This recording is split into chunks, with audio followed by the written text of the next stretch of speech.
आपने ये तो सुना ही होगा, पहले अपने आप को संभाल लो, फिर बचे तो दूसरों को संभालने जाना।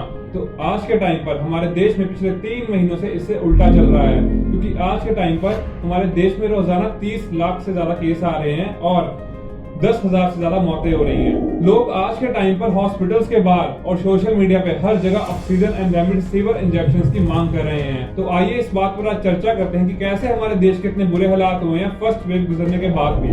गाइस, जब पिछले साल जनवरी 2020 में कोरोना नहीं था, तब सेंट्रल गवर्नमेंट ने 4,300 मेट्रिक टन ऑक्सीजन बाहर एक्सपोर्ट की थी।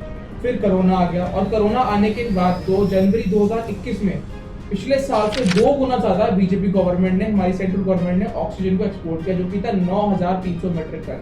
तो बात ये है कि जब कोरोना वायरस आया, इतनी बड़ी वेव आई, तब भी हम लोग ने बाहर 2 गुना ऑक्सीजन एक्सपोर्ट कर दी।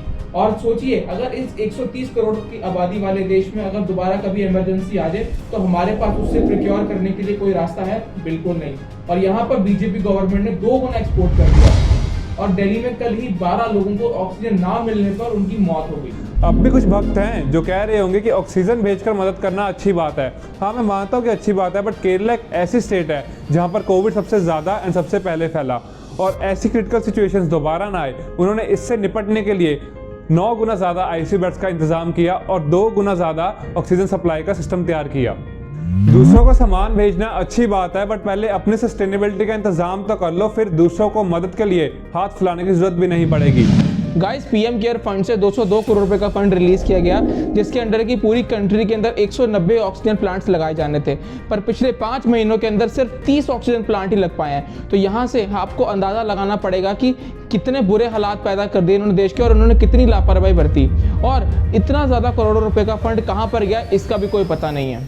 और अब यहाँ पर हालात इतने बदतर हो गए हैं कि बैंकॉक से 18 और फ्रांस से 21 ऑक्सीजन प्लांट्स यहाँ पर हमने मंगवाए हैं कि सो दैट की ऑक्सीजन की कमी ज़्यादा ना हो। पर यहाँ पर आप खुद सोचिए कि पहले 202 करोड़ रुपए का फंड कहाँ पर गया उसका भी कोई पता नहीं है, और यहाँ पर एक्स्ट्रा फंड को खर्च करके हम लोग ने बाहर से चीज़ों को इम्पोर्ट करवाया है, और यहाँ पर हम लोगों ने लोगों की जान भी खतरे में डाली। 2 गज की दूरी और मास्क जरूरी, यही नारा हमारी गवर्नमेंट लगा रही थी, बट पिछले कुछ दिनों में वेस्ट बंगाल ने, हमारी ही गवर्नमेंट ने हजारों की तादाद में लोगों को इकट्ठा करके रैलियां निकाली, और उन्हीं लोगों ने मास्क तक भी नहीं पहना था।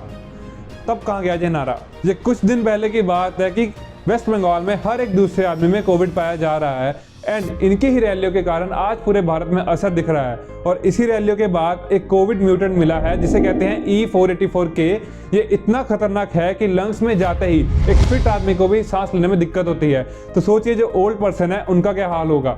आप देखिए कि कांग्रेस ने बुरे हालातों को देखते हुए रैलियां करने से इनकार कर दिया, और दूसरी तरफ हमारे पीएम जी अमित शाह जी रैलियां करने में व्यस्त थे। और शर्म आनी चाहिए कंगना रनौत जैसे भक्त लोगों को जो ये कह रही है कि हम लोग प्रधानमंत्री मोदी और बीजेपी गवर्नमेंट को क्यों क्रिटिसाइज कर रहे हैं। तो उनकी जानकारी के लिए बता दो कि आज पंजाब, दिल्ली, महाराष्ट्र के जितने भी चीफ मिनिस्टर हैं वो आज प्रधानमंत्री मोदी के हाथ आगे क्यों ऑक्सीजन की डिमांड के लिए हाथ फैला रहे हैं। वो इसीलिए क्योंकि हमारे हेल्थ सेक्टर का जितना भी मेजर कंट्रोल है वो सेंट्रल गवर्नमेंट के अंदर आ रहा है, और सेंट्रल गवर्नमेंट किसके अंडर आ रही है? बीजेपी के अंडर आ रही है। तो यहाँ पर अगर आज बीजेपी गवर्नमेंट, प्रधानमंत्री मोदी इस चीज़ को कंप्लीट नहीं कर पा रहे हैं, तो इसके लिए कौन जिम्मेवार है? वही जिम्मेवार है ऑब्वियसली। दोस्तों, अब ऑक्सीजन की डिमांड को पूरा करने के लिए स्टील इंडस्ट्री ने ऑक्सीजन बनाना शुरू कर दिया है, बट हमारे पास अब कोई सिस्टम नहीं है कि हम ऑक्सीजन को एक जगह से दूसरी जगह ले जा सकें, क्योंकि ये लिक्विड फॉर्म में ट्रांसफ़र की जाती है, और इसे लिक्विड फॉर्म में लाने के लिए -183 डिग्री सेल्सियस का टेम्परेचर चाहिए, और इसको ट्रांसपोर्ट करने के लिए हमारे पास ट्रक्स नहीं है। बट इन्हीं हालातों को देखते हुए हमारी टाटा और महिंद्रा जैसी कंपनी ने अब टेक्नोलॉजिकल ट्रक्स बनाना शुरू कर दिए हैं, और इंडियन एयरफोर्स के भी बड़े बड़े एयरक्राफ्ट्स ने और रेलवे ने इसमें काफ़ी ज़्यादा मदद की है। तो अब दोस्तों, बोलने के लिए तो बहुत कुछ है, पर अब यहीं पर वीडियो को खत्म करते हैं, और अंत में बस यही कहना चाहूँगा कि हमारे जो इतने बड़े इकोनॉमिस्ट हैं जिन्होंने इंडियन इकोनॉमी को बहुत सही तरीके से संभाला, डॉक्टर मनमोहन सिंह ने भी ये प्रधानमंत्री मोदी को आराम बता दिया है कि इकोनॉमी अब उनसे बैलेंस नहीं हो पा रही है। कहीं ऐसा ना हो कि हमारी इकोनॉमी एकदम फॉल में चली जाए, और हमारी GDP का 90% तो कर्ज ही है। तो गाइस, अगर आपको आज की वीडियो अच्छी लगी हो तो इस वीडियो को लाइक, शेयर एंड कमेंट करें। अब हम आपसे नेक्स्ट वीक फिर से मुलाकात करेंगे, तब तक के लिए keep yourself safe and good bye.